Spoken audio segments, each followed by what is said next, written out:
What's up, Flipsters? Welcome back to the YouTube channel. Today we are going to be learning 4 important things on your scooter while you're at the skate park. Let's get right into it. I got my boy Tanner over here. He's going to be helping me film this video. Right, Tanner? Yeah. So the first important skill that you guys should learn at the skate park is how to pump. You'll find yourself in a situation where you're going over obstacles and you're losing all your speed. The best way to keep your speed is learning how to pump and where to pump. That's so important. Tanner, let's get a good example of how to pump. So in this shot, Tanner and I are going through the pump track without touching the ground at all, only using pumping techniques. Right here, Tanner's going through the pump track, and as you can see, when the ramp goes down, he's going down. This increases your inertia. Same thing when the ramp goes up. When the ramp goes up, you stand up. This is a similar concept to a swing. When you're on a swing and you're going backwards, you bring your legs in, and when you go forwards, you bring your legs out, making you go faster and higher. So if you're in the skate park and you need something to learn, pumping is definitely vital. Learning how to get across the skate park with speed is extremely important. All right, that's the first thing on the list. Next is scooter control. Nice, awesome. So when I say scooter control, I mean learning how to pick up your scooter, learning how to maneuver in the air or even on flat ground, different features, learning how to control yourself on the scooter, because that is so important.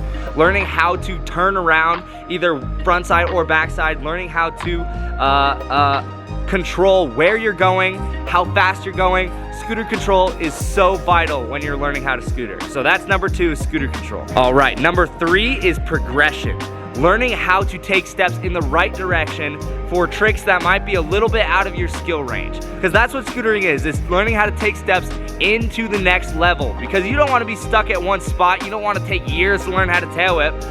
It took me about 3 or 4 weeks to learn how to tail whip, and trust me, it is so difficult. So I'm going to teach you guys a couple of progressions, like learning how to tail whip. So let's talk about that real quick.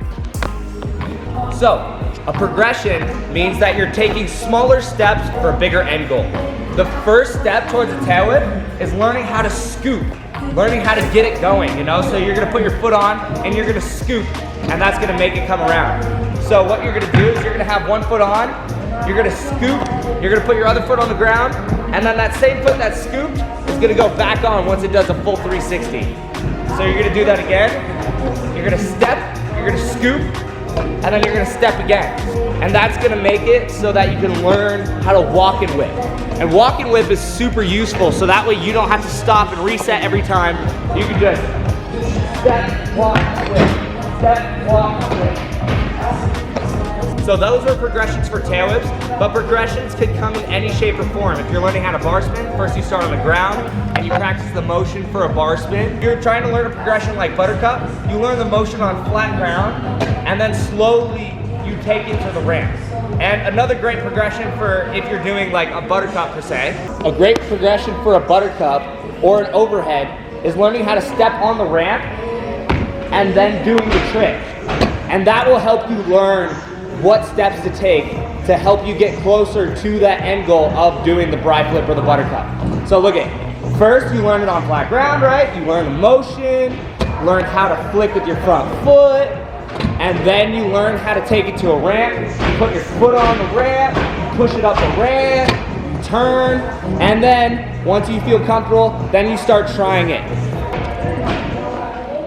See, even when you're trying it, right there, I just did a little hop on the ramp and I brought the whole scooter around. I didn't completely attempt to land it because I wasn't ready. So I took a progression to try and help myself learn how to do it, all right? And then once you're ready, you full send and you really try to commit. All right, guys, and the final tip I have for you is learning how to catch. So this advice is actually for those guys that are starting to get into tail whips, starting to get into the double whips. So if you guys are turning into that level of rider, then you have to start working on your catch as well. I don't want to see people landing their scooter on the ground and then trying to land on it. That will make life a whole lot harder, and trust me, you're gonna want to learn how to put your foot out there, catch the deck, and really try to bring it back under your feet. Once you learn how to catch, it's gonna make life so much easier, and trust me, it's gonna be incredible the kind of progression you go through once you get that small detail down, catching it out of the air instead of just landing on it. It's gonna make your scooter control better. It's gonna make your progression happen a lot faster. Catching is just all around the best way to be landing your trick. So I definitely recommend catching. If you guys enjoyed this video, please like, comment, subscribe. I'm starting to post weekly now, so if you guys enjoyed this content, please hit that bell icon, smash the like button, press that subscribe button, and I'll see you guys in the next video. Peace, guys.